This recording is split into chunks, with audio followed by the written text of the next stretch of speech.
बहुत समय पहले की बात है। एक समृद्ध राज्य था जिसका नाम था आनंदगढ़। वहां के राजा चंद्रवीर न्यायप्रिय और बुद्धिमान थे।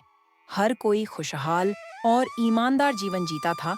उसी नगर में एक प्रसिद्ध विद्वान पंडित सोमदत्त रहते थे।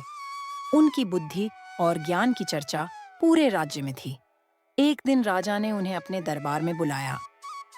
पंडित जी, आपके ज्ञान की बहुत सराहना होती है। आइए, आज कुछ रोचक चर्चा करते हैं। राजन, आपके साथ संवाद करना सौभाग्य की बात है। राजा और पंडित में लंबे समय तक धर्म, नीति और दर्शन पर चर्चा हुई।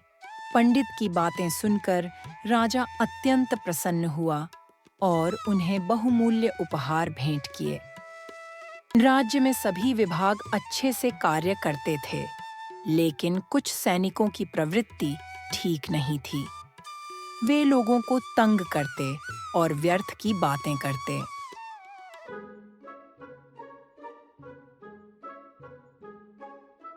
अरे देखो, बुद्धिमान पंडित का बेटा, देखना है कितना चतुर है। रुको बेटा, एक सवाल का जवाब दो, फिर स्कूल जाना। जी पूछिए। एक हाथ में सोना है, एक में चांदी। बताओ, कौन सा धातु ज्यादा मूल्यवान है? चांदी सबसे कीमती है।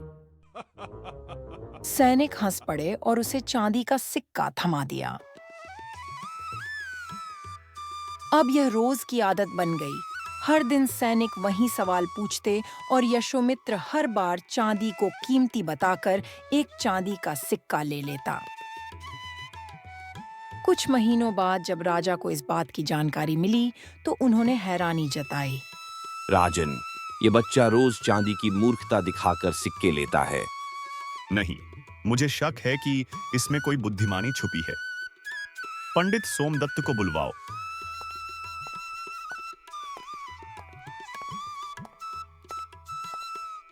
राजा से मिलकर पंडित अपने घर लौटे और यशोमित्र से सवाल किया। बेटा, सोना कीमती होता है या चांदी? पिताजी, निश्चित रूप से सोना। तो फिर सैनिकों को तुमने हमेशा चांदी क्यों कहा?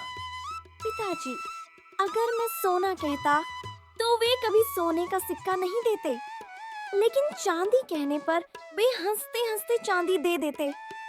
मैं रोज एक सिक्का लेता गया। यशोमित्र ने एक थैली में कई चांदी के सिक्के पंडित को दिखाए।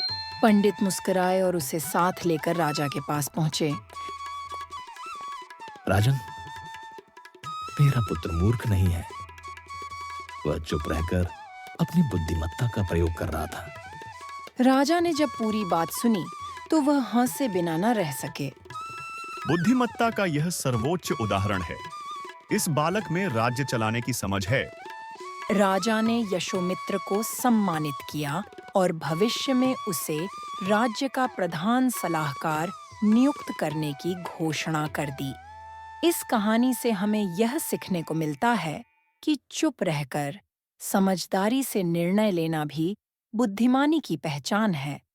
कभी-कभी मौन भी शब्दों से अधिक शक्तिशाली होता है।